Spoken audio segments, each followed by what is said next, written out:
অন্তর্বর্তীকালীন সরকারের প্রধান উপদেষ্টা ডক্টর মোহাম্মদ ইউনূস বিভিন্ন মন্ত্রণালয় ও বিভাগের দায়িত্ব বণ্টন করেছেন।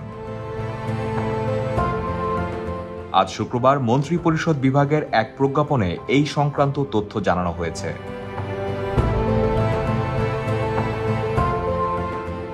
ডক্টর মোহাম্মদ ইউনূসের নেতৃত্বে গতকাল বৃহস্পতিবার রাতে অন্তর্বর্তীকালীন সরকার গঠিত হয়।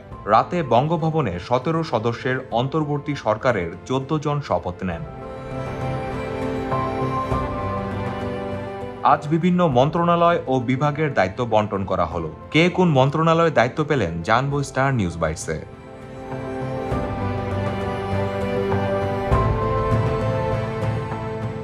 প্রধান উপদেষ্টা ডক্টর মোহাম্মদ ইউনূস মন্ত্রিপরিষদ বিভাগ, প্রতিরক্ষা মন্ত্রণালয়, সশস্ত্র বাহিনী বিভাগ, শিক্ষা মন্ত্রণালয়, সড়ক পরিবহন ও সেতু মন্ত্রণালয়, খাদ্য মন্ত্রণালয়, গৃহায়ন ও গণপূর্ত মন্ত্রণালয়, ভূমি মন্ত্রণালয়, বস্ত্র ও পাট মন্ত্রণালয়, কৃষি মন্ত্রণালয়, বিজ্ঞান ও প্রযুক্তি মন্ত্রণালয়, রেলপথ মন্ত্রণালয়, জনপ্রশাসন মন্ত্রণালয়, বিদ্যুৎ, জ্বালানি ও খনিজ সম্পদ মন্ত্রণালয়, নৌপরিবহন মন্ত্রণালয়, পানি সম্পদ মন্ত্রণালয়, মহিলা ও শিশু বিষয়ক মন্ত্রণালয়, দুর্যোগ ব্যবস্থাপনা ও ত্রাণ মন্ত্রণালয়, তথ্য ও সম্প্রচার মন্ত্রণালয়, প্রবাসী কল্যাণ ও বৈদেশিক কর্মসংস্থান মন্ত্রণালয়, বাণিজ্য মন্ত্রণালয়, শ্রম ও কর্মসংস্থান মন্ত্রণালয়, সংস্কৃতি বিষয়ক মন্ত্রণালয়, বেসামরিক বিমান পরিবহন ও পর্যটন মন্ত্রণালয়, মুক্তিযুদ্ধ বিষয়ক মন্ত্রণালয়, পার্বত্য চট্টগ্রাম বিষয়ক মন্ত্রণালয় এবং প্রাথমিক ও গণশিক্ষা মন্ত্রণালয়।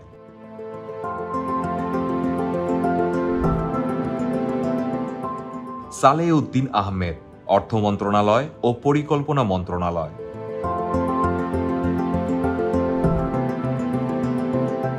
ডক্টর আসিফ নজরুল আইন, বিচার ও সংসদ বিষয়ক মন্ত্রণালয়।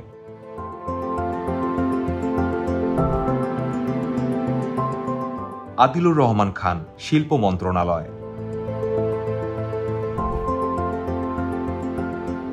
হাসান আরিফ স্থানীয় সরকার, পল্লী উন্নয়ন ও সমবায় মন্ত্রণালয়।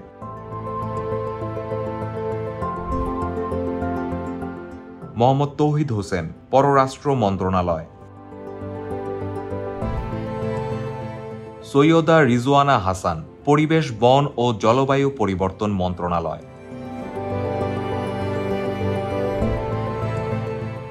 শারমিন এস মুর্শিদ সমাজ কল্যাণ মন্ত্রণালয়।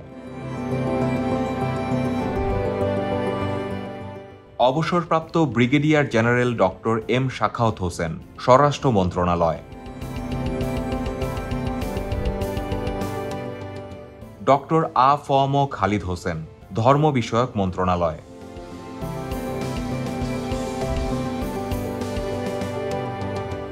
ফরিদা আক্তার মৎস্য ও প্রাণী সম্পদ মন্ত্রণালয়।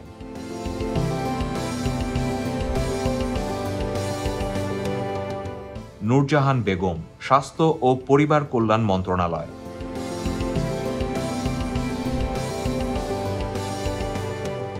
মোহাম্মদ নাহিদ ইসলাম ডাক, টেলিযোগাযোগ ও তথ্য প্রযুক্তি মন্ত্রণালয়।